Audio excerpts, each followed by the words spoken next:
É a nossa segunda aula do módulo de bibliologia, ok? Nós vamos passar por vídeo aqui para você ter uma noção geral que seja a Bíblia. Apaga a luz aí, por favor. O que é a Bíblia? Livro sagrado, livro divino, livro santo. Ao longo dos séculos, a Bíblia Sagrada já foi chamada de várias maneiras. E hoje, no século XXI, ainda é o livro dos livros. É o livro mais traduzido, mais distribuído e mais lido em todo o mundo. Mas será que todas as pessoas sabem o que ela contém e por que é tão importante? O que é a Bíblia para você? É a palavra de Deus. É o meu guia. A Bíblia é a nossa norma de prática e fé. A Bíblia é essencial para a vida do homem, né? Ela dá um norte na nossa vida, né? É ali que eu encontro o que eu necessito do meu dia a dia. Algumas pessoas pensam que a Bíblia é uma leitura complicada ou antiquada, que não tem nada a ver com os dias de hoje. Pelo contrário, você vai descobrir que é possível aprender coisas novas com ela o tempo todo. São coisas que têm a ver com o nosso dia a dia, para cuidar melhor do mundo e das pessoas que vivem nele. Quer embarcar com a gente nessa viagem? Qual a origem da palavra Bíblia? A palavra Bíblia vem do grego biblia, que significa livros. É daí que vem também a palavra biblioteca, usada para designar um conjunto de livros. E por que ela é chamada Bíblia Sagrada? Porque ela contém as chamadas Escrituras Sagradas, ou seja, os livros que formam a palavra de Deus. Hoje existem Bíblias de diferentes formatos, para que cada vez mais pessoas tenham acesso aos seus ensinamentos. Quem escreveu a Bíblia? A Bíblia é a palavra de Deus, mas ela foi escrita por várias pessoas. Contém livros de diferentes gêneros literários, como cartas, testemunhos, cânticos, parábolas, provérbios. Eles foram colecionados ao longo de muitos séculos e estão reunidos em 2 testamentos, o Antigo e o Novo. Ninguém sabe exatamente quantas pessoas escreveram a Bíblia. No caso de muitos dos livros, temos o texto, mas não sabemos quem escreveu. A gente pode dizer que a Bíblia é um livro escrito a muitas mãos. Há milhares de anos, os antigos costumavam usar vários suportes para escrever. Pedra, pedaços de cerâmica, tabletes de argila. Os primeiros livros foram escritos em rolos de couro tratado, conhecido como pergaminho, ou em papiro, um tipo de papel feito de fibras vegetais prensadas. As canetas eram uma espécie de canudo com ponta, e a tinta era feita com uma mistura de ingredientes que muitas vezes incluía fuligem. Para conservar os rolos, eles eram mantidos dentro de vasos de cerâmica. Em que língua foi escrita a Bíblia? A Bíblia começou a ser escrita por pessoas que viviam na região que hoje chamamos de Oriente Médio. O Novo Testamento, que é a parte final da Bíblia, foi escrito em diferentes regiões do Império Romano. Como isso envolve um longo período de tempo, a Bíblia acabou sendo escrita em 3 línguas: hebraico, o aramaico e o grego. A maior parte do Antigo Testamento foi escrita em hebraico antigo, que era a língua falada pelo povo hebreu daquele tempo, e que serviu também de base para o hebraico moderno, que é falado hoje no Estado de Israel.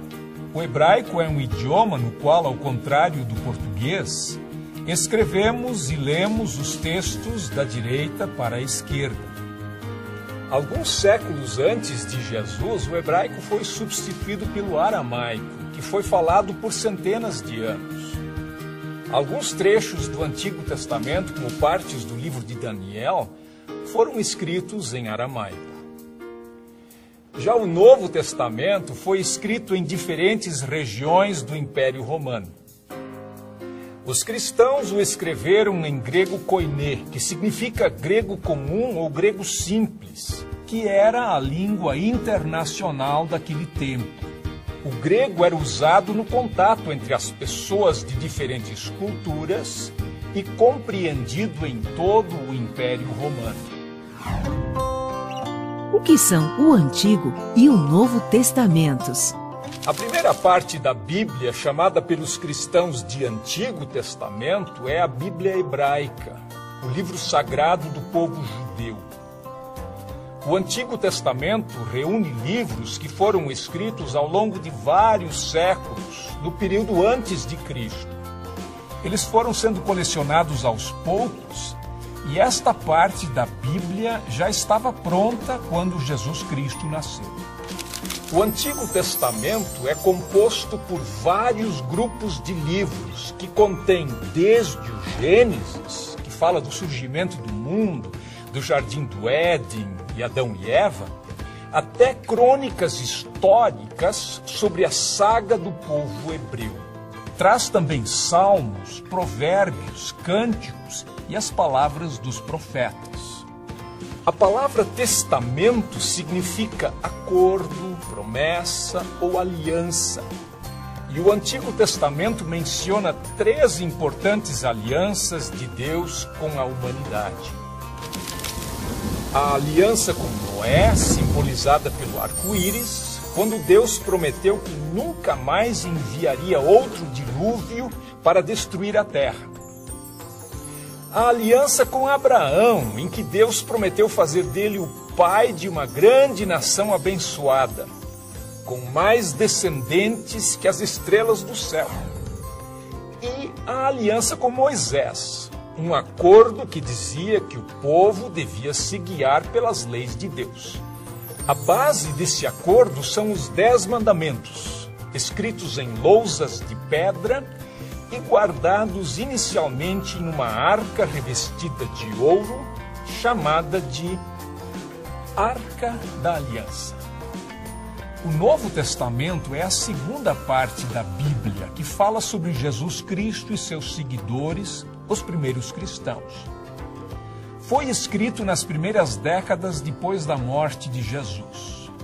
Isso aconteceu cerca de 2000 anos atrás. O Novo Testamento é composto por vários conjuntos de livros.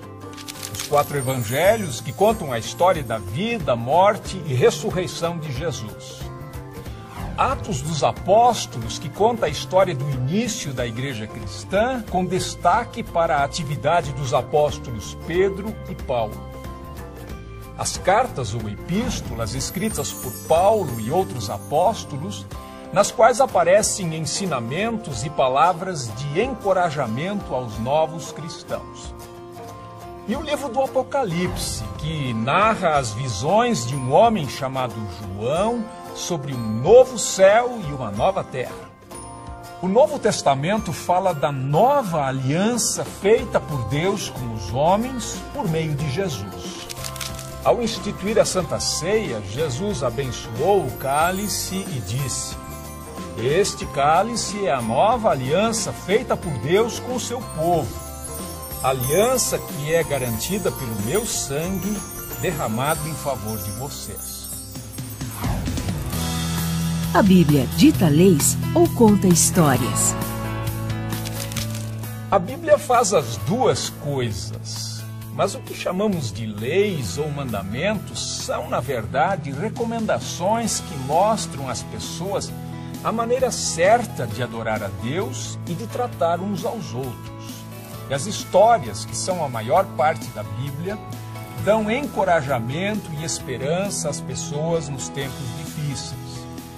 Os livros históricos e os livros dos reis do Antigo Testamento, por exemplo, contam passagens da vida de pessoas como Josué, Ruth, o corajoso rei Davi, que na infância foi um pastor de ovelhas, e o seu filho, o rei Salomão, célebre por sua sabedoria. Vários livros do Antigo Testamento são chamados de livros de sabedoria. Tratam de temas importantes como o sentido da vida, a questão do sofrimento e a forma correta de viver. Mesmo formando um grupo, esses livros são bem diferentes uns dos outros. O primeiro conta a história de Jó, um homem correto que teve uma vida muito sofrida e atribulada. O livro dos Salmos contém orações, hinos e poemas usados ainda hoje por judeus e cristãos em seus cultos. Os provérbios ajudam as pessoas a ter atitudes mais justas e sábias. O livro de Eclesiastes traz reflexões sobre a vida. E o Cântico dos Cânticos é uma coleção de poemas de amor. Quem foram os profetas bíblicos? Os profetas da Bíblia que estão no Antigo Testamento eram pessoas de origens bem diferentes. Amós e Miqueias, por exemplo, eram homens do campo, enquanto Isaías parece ter sido um membro da classe aristocrática. Mas todos tinham uma coisa em comum: anunciavam a mensagem de Deus. Alguns, como Amós, advertiam o povo sobre os maus caminhos em que andavam, condenando atitudes como a dos ricos que exploravam os pobres, cometendo abusos e injustiças. A história do profeta Jonas, engolido por um grande peixe, é bem conhecida. O livro mostra que Deus perdoa aqueles que desistem dos maus caminhos. Outros profetas, como por exemplo Isaías, trouxeram palavras de esperança.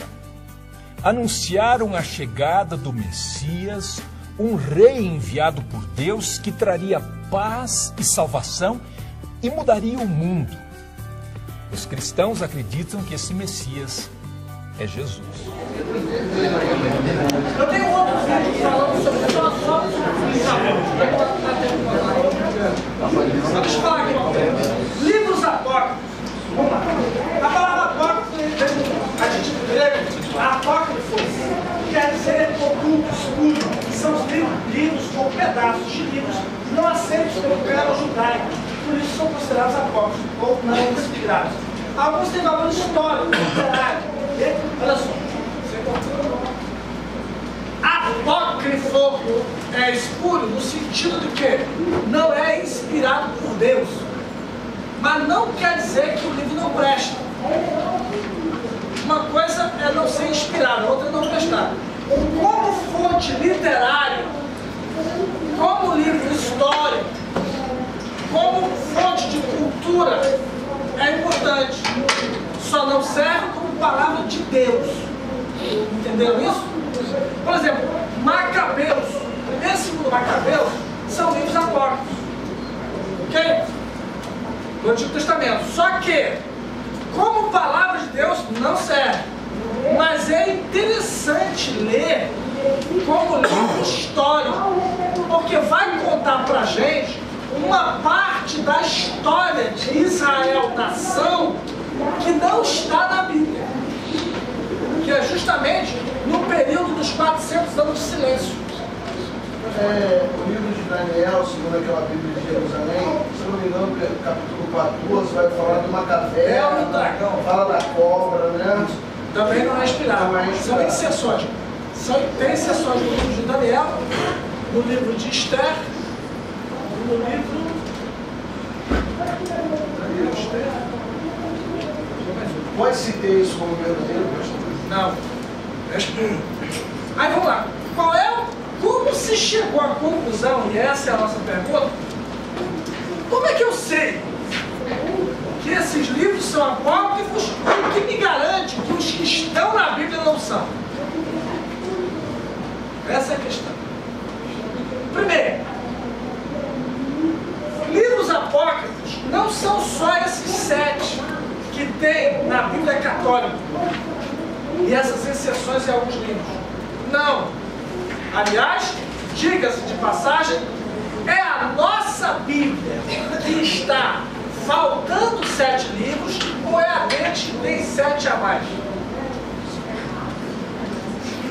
A nossa foi tirada da deles sem os 7? Como é que é isso? Vamos lá. Em primeiro lugar, a Bíblia católica, ela era igualzinha à nossa. Ou melhor, só existia uma, né? Até 1546. Já é século XIV. Então, desde o tempo dos apóstolos, no primeiro século, a igreja viveu 14 séculos, 1400 anos, com uma Bíblia igual a nossa.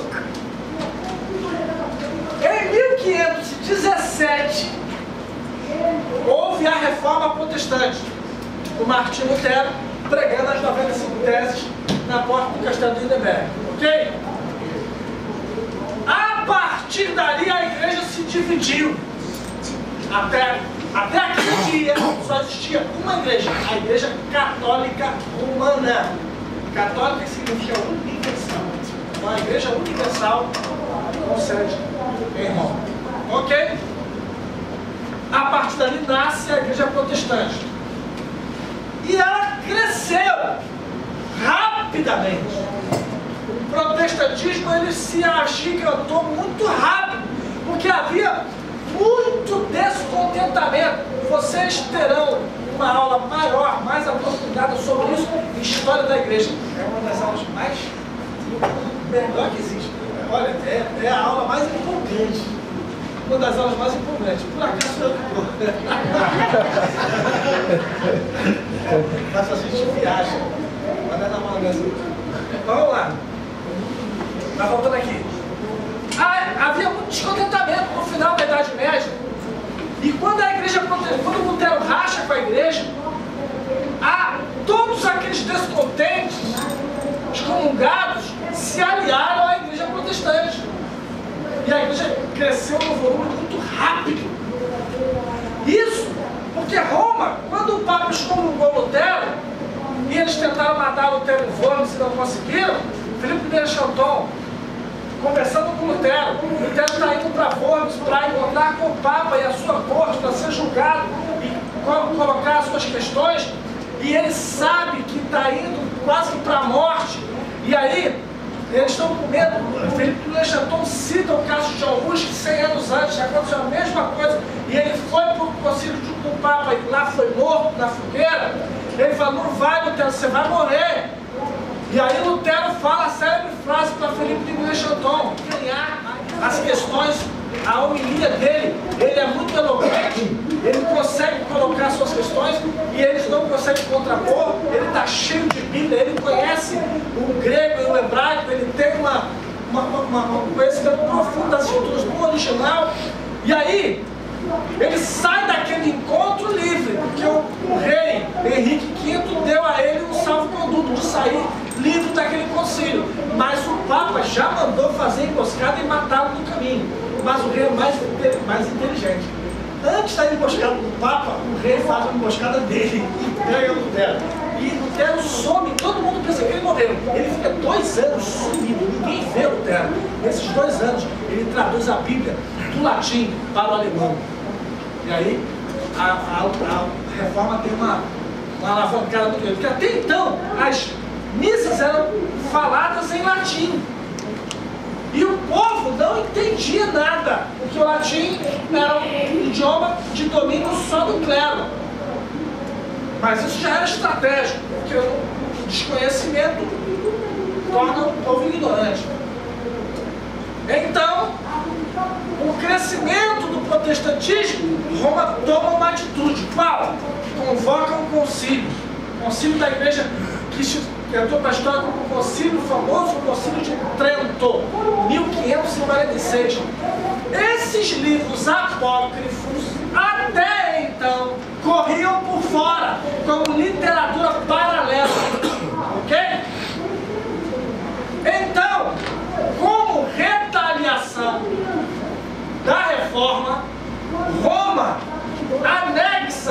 livros apócrifos ao cânon deles e torna esses livros canônicos.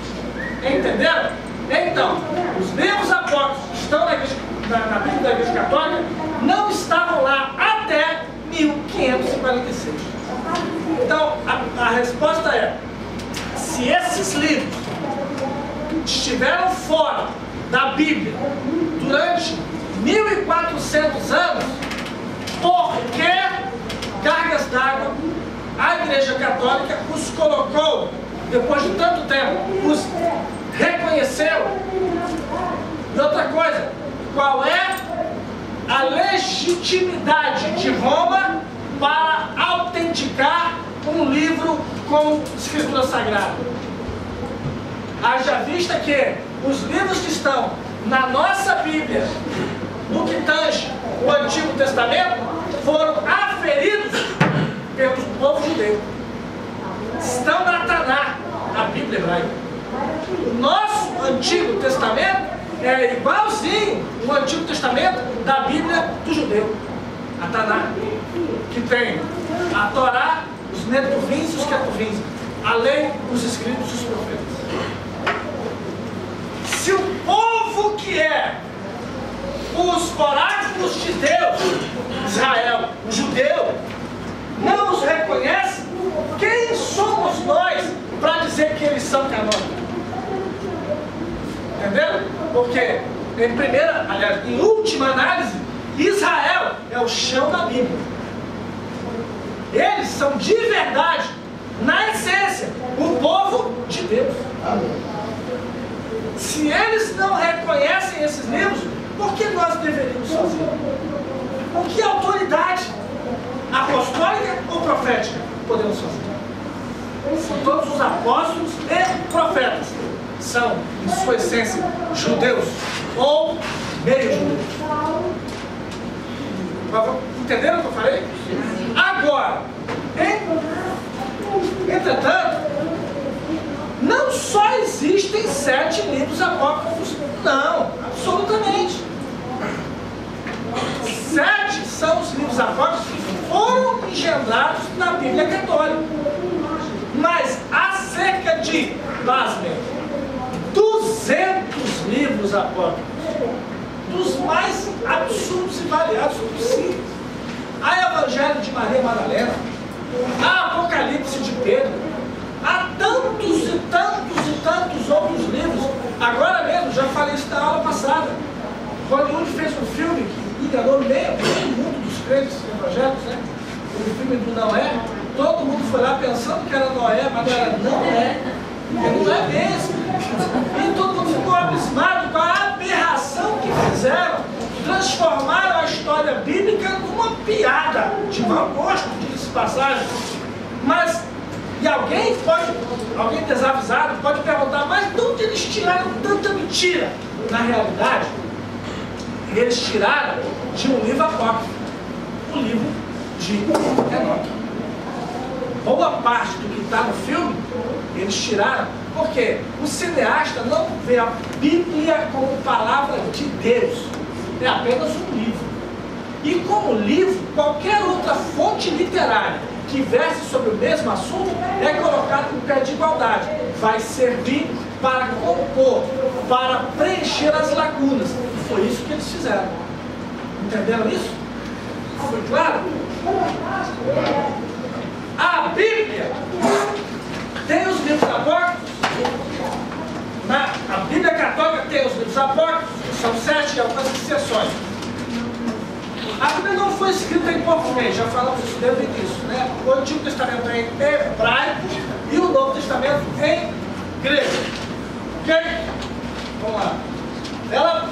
As traduções vieram no caso do Antigo Testamento, do hebraico para o grego, depois do grego para o latim.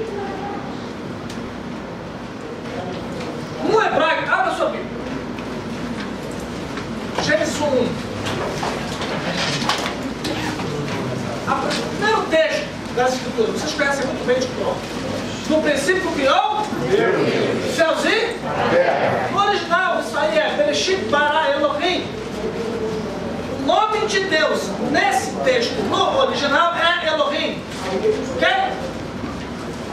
O Elohim é o Deus Criador. Todas as vezes que é citado o Criador na Bíblia, há uma coerência bíblica acerca dos nomes de Deus.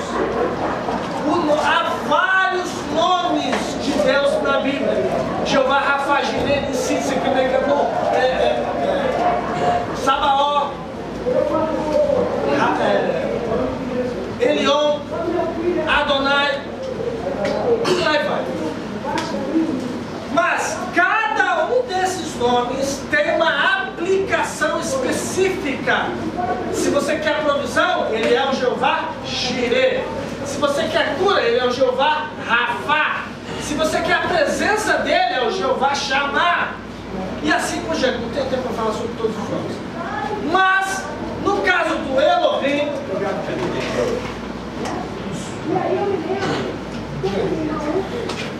no caso de Deus Criador, é o Elohim. Ok? Ocorre que o nome de Deus no original, já falei aqui, é o Yod-Heh, Vav-Heh. Ok? Aí, no caso do Elohim, é o Deus Criador. Quando a gente trouxe do hebraico para o grego, veio Yahvé. O Yahvé, no grego, eu não tenho tempo para explicar com detalhes, mas o Yahvé, no grego, se chegou no Yehová, no latim. Yehová. Vocês conhecem bem a música. Yehová. Yehová é Yehová, no latim, é isso que dá. Do Yehová, ou Yehová, do latim, vem para Jeová. Entendeu isso? Claro? Nessa tradução, em cima de tradução, muito se perde. Ok? Muito se perde. E aí, os maçoretas colocaram vogais na Bíblia hebraica. O idioma hebraico é um idioma sem letras vogais, só consoantes. Pega o seu nome, seu próprio nome, seja ele qual for, tire as vogais do seu nome e tente ler ele. E você consegue ler. Não sai, a maioria aqui não sai nada, né? Sai muito estranha, boa. É assim que é o hebraico. É por conta disso que há tantas diferenças entre traduções e traduções. Porque às vezes, com uma perninha a mais, bastou uma mosca pousar ali e fazer uma besteira, e aquela letra muda. E aí quem vai ler já lê outra coisa. Entenderam isso? Há uma imagem no Vaticano de Moisés, uma escultura no Vaticano, tem isso, de Moisés com 2 chifres. Moisés. Coloca no Google lá, Moisés com chifre, vai aparecer.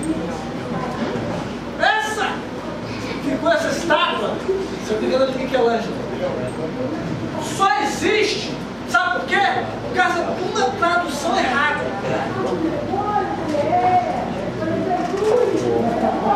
De cálice para caras. Esse verbete mudou só por causa da terminação. O primeiro verbete significa chifre. Rosto com chifre. O segundo verbete significa rosto brilhante ou brilhoso, que é o caso que você conhece. Mas a primeira tradução ficou por muitos anos, rosto com chifres. E aí tem uma estátua lá com Moisés com chifre. Cuidado! Nos Salmos, existem 3 tipos de traduções. existem 3 tipos de tradução. A formal, a comparativa e a paráfrase. Formal, comparativa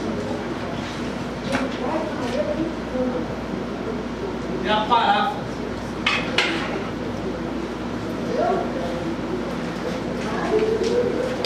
Na tradução formal, vai se pegar a palavra ao pé da letra. Hã?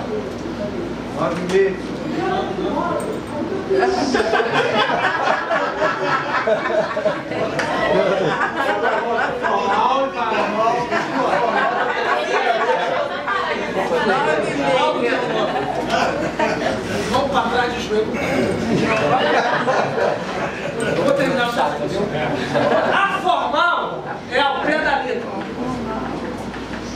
A comparativa, você vai comparar o que o texto está dizendo com o que significa aquele texto na língua para onde você vai traduzir. E a paráfrase é você colocar aqui o que o texto disse no original em suas próprias palavras para esse tempo, para essa geração. Aqui estão as Almeidas Corrigida Fiel. Ok? Formal. Aí no formal, está lá no Salmos. O Senhor é quem exalta os meus chifres. Está no texto. Eu não lembro agora. Não, mas só você não vai achar. Me lembra de trazer isso na próxima. O Senhor é quem exalta os meus chifres. Ao pé da letra é o que está no hebraico. Ok? Mas para nossa geração, século XXI, dizer isso fica meio complicado, né? Isso é ontem.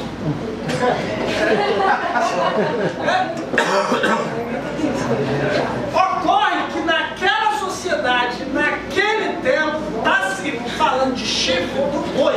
E no caso do boi é a força do animal. Então, aí, para traduzir isso melhor, na tradução comparativa, no lugar do Senhor exalta o meu chifre, é o Senhor exalta a minha força. E na tradução paráfrase, o Senhor é a minha força. Eu disse três coisas diferentes, mas o sentido é o mesmo. Entenderam? Claro? Na tradução formal, diz: amai-vos uns aos outros com amor das tripas. É o texto original, das entranhas, porque os sentimentos do Antigo Testamento, eles vêm de dentro. O Senhor é sobre os rins. O Senhor, ele está falando das entranhas do homem. Você está entendendo? Porque se acreditava que os sentimentos e as emoções são lá de dentro. Você está entendendo? Não é muito errado não, porque quando você fica com medo, ansioso, mexe o metabolismo. Não é verdade? Está logo. Exatamente. E aí, isso é a tradução formal. É o amor lá de dentro, das suas tripas. Mas isso fica estranho para hoje. Aí na tradução comparativa, que o amor seja das tuas entranhas. Melhorou um pouquinho. Mas ainda está. Você está entendendo? Na tradução comparativa da paráfrase, já vai dizer: amai-vos com amor verdadeiro. Para a gente é muito mais forte e profundo dizer amar com amor verdadeiro do que dizer amor das tribos ou das estranhas. Você está entendendo? Estou tentando fazer você entender que a tradução ela pode mudar. E aí é o seguinte, olha só, aqui estão as Almeidas fiéis, corrigida fiel. Aqui na comparativa estão a Bíblia, a NVI, quem? Não, olha não. A Bíblia Almeida atualizada, a contemporânea. Quem? Aqui também está a Bíblia de Jerusalém. É a melhor tradução que nós temos. E aqui estaria a NVI e a NTLH. Dá uma tradução da Bíblia de hoje. Ok? E aquele Novo Testamento, como é que chama? Mensagem, né? Ok? Entendeu isso? Vamos falar aqui. As traduções, quanto mais fiéis ao pé da letra, piores são. Quanto mais flexíveis, melhor. Por quê? Ao pé da letra, vai traduzir o verbete, a palavra, a sentença, a frase, ao pé da letra. Só que tem um problema. Qual? Diga, a língua é viva. Ela muda com o passar dos tempos. O sentido das palavras muda. Já falei isso aqui. Já falei? Já falei sobre rival? Não? Então vou falar. Falei para alguém. Vamos lá. O que significa para você rival? O que te vem à mente quando você ouve essa palavra? Adversário. Inimigo. Oponente. Isso. Não é isso? É alguém que está na disputa com alguém. Só que é o seguinte, esta palavra, lá da sua origem, ela nasceu. Quando ela nasceu, ela significava pessoas que moravam à beira do rio. Eram rivais. Moravam à beira dos rios. Eram os rivais. Ocorre que, na antiguidade, os rios eram as maiores estradas do comércio. Pelos rios passava a riqueza. Madeira, tudo que se produzia, toda a produção agrícola. E não era muito difícil encontrar rivais, vizinhos, que estavam disputando os valores preciosos que passavam pelos rios entre os dois. Essa disputa se tornou tão comum que as pessoas que tinham alguma pendência um com o outro deixaram de chamar meu inimigo para chamar meu rival. E aí a palavra que nasceu dizendo que as pessoas eram moradores da beira do rio deixou de ser, agora eram inimigos declarados. E aí nós inventamos outra palavra para dar o nome a quem mora na beira do rio, que são ribeirinhos. Olha como a letra é física, como a palavra, como a língua muda. Entenderam isso? À medida que o tempo passa, o sentido das palavras vai mudando. E aí, imagina o que... Agora olha pra cá, presta atenção, eu falei tudo isso para chegar nesse ponto. Vou terminar a aula aqui. Se uma palavra muda tanto de sentido em questão de algumas dezenas ou centenas de anos, imagina você o quanto não mudou palavras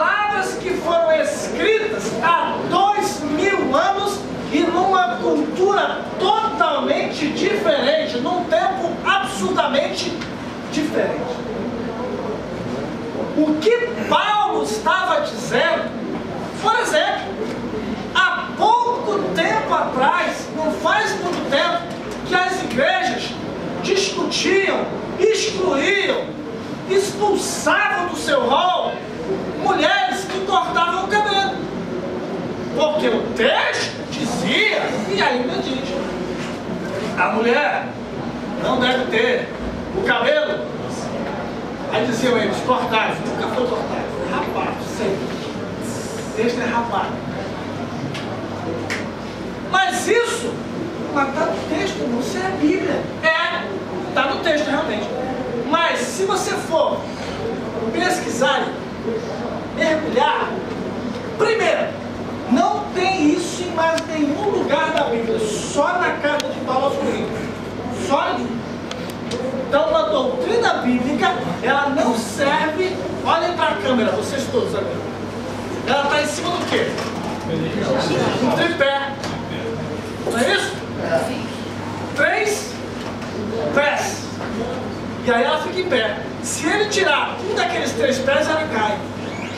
Doutrina bíblica é igual ao tripé. Tem que ter em 3 lugares da Bíblia, 3 pessoas diferentes têm que falar a mesma coisa, senão não é uma doutrina. É um caso isolado. E não se mantém de pé. Entenderam isso? Paulo fala só naquele lugar. Por quê? Ali, especificamente, havia um problema local. Os moradores dali, daquela região, adoravam a Diana, deusa dos Efésios, a Afrodite dos gregos, Vênus dos romanos. Eles adoravam essa deusa, e ela era a deusa da sensualidade. Ela era a deusa daquele tempo. Diga comigo, Afrodite para os gregos, Vênus para os romanos, Diana para os Efésios, Playboy para o nosso tempo. Muito bem. Então, as mulheres, o templo de Diana não tinha sacerdotes, tinha sacerdotisas.